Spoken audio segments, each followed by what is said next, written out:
حالانکہ اللہ سے محبت کرنے کے بہت سارے فضائل بھی ہیں۔ سب سے بڑی فضیلت یہ کہ اللہ تعالیٰ سے محبت کرنے والے کو ایمان کی حلاوت نصیب ہوتی ہے۔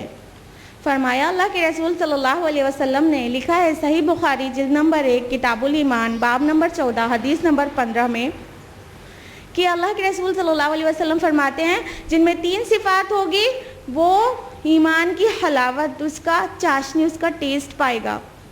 اول یہ کہ اس کو اللہ اور اس سے رسول سے محبت تمام ماں سوا سے زیادہ ہو۔ نمبر 2 کہ اللہ کے علاوہ کسی اور سے محبت کرے تو اللہ ہی کے لیے کرے۔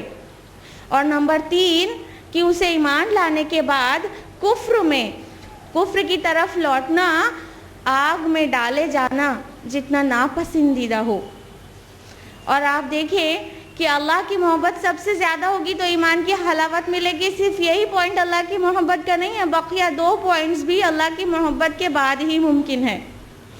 تو جو اللہ تعالیٰ سے محبت کرتا ہے، اللہ سبحانہ و تعالیٰ اسے ایمان کا مزہ دیتا ہے، ایسا مزہ جو کہیں نہ ملے، ایسا مزہ جو دولتوں سے کبھی حاصل نہ ہو، ایسا مزہ جو نفس کی خواہش کو پورا کرنے سے کبھی حاصل نہ ہو، ایمان کا مزہ۔ اللہ سبحانہ و تعالیٰ سے جو لوگ محبت کرتے ہیں، اللہ سبحانہ و تعالیٰ بھی ان سے محبت کرنے لگتا ہے۔ صحیح بخاری کی حدیث ہے اور حدیث قدسی ہے، غور سے سنیے گا۔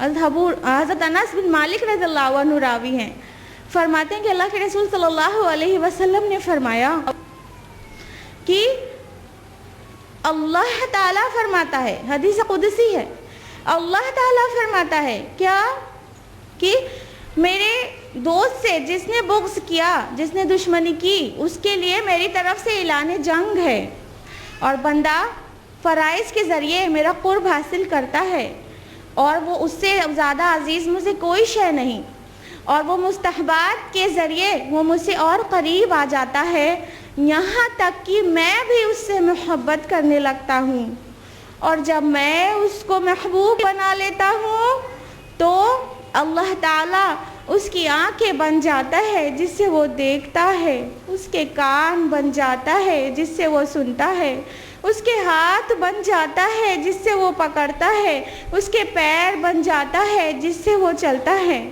اور اللہ تعالیٰ آگے فرماتے ہیں اور اگر وہ مجھ سے مانگے تو لازماً عطا کرتا ہوں، اور اگر وہ مجھ سے پناہ مانگے تو ضرور پناہ دیتا ہوں۔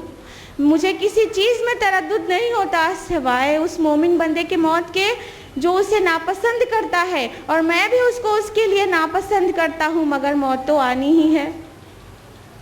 اس حدیث پہ اگر غور کریں تو کتنی بڑی بات کہہ دی گئی ہے۔ اللہ تعالیٰ فرما رہا ہے کہ اللہ تعالیٰ سے محبت کرنے والا جو فرائض اور مستحبات کرنے لگتا ہے تو اللہ تعالیٰ اس سے محبت کرنے لگتا ہے، یہاں تک کہ اللہ تعالیٰ اس کے کان، آنکھیں، ہاتھ، پیر بن جاتا ہے۔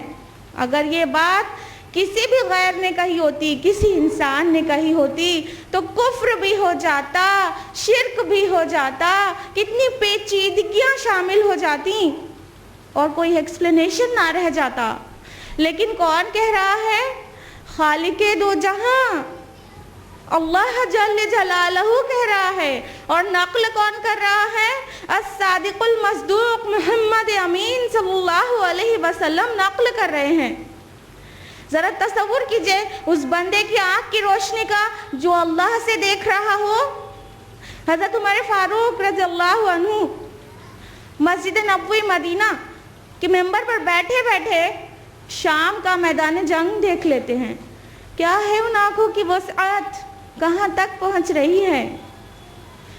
ایکس ریز جب باڈی میں جا کر ہمارے جسم کی چھپے اعضاء کا پتہ دے دیتی ہیں تو سوچئے کہ جو اللہ کے نور سے دیکھ رہا ہو وہ کہاں تک دیکھ سکتا ہے۔ اللہ کے رسول نے فرمایا اتقوا فراست المومن فإنه ينظر بنور اللہ، کہ مومن کی فراست سے بچو کہ وہ اللہ کے نور سے دیکھ رہا ہوتا ہے۔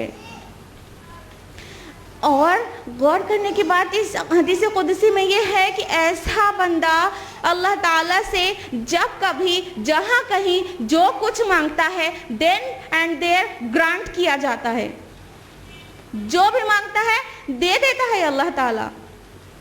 اللہ سے محبت کرنے کا یہ فائدہ ملتا ہے، اور اللہ سبحانہ و تعالی سے ہم محبت کریں تاکہ ہمیں بھی یہ فائدے ملیں.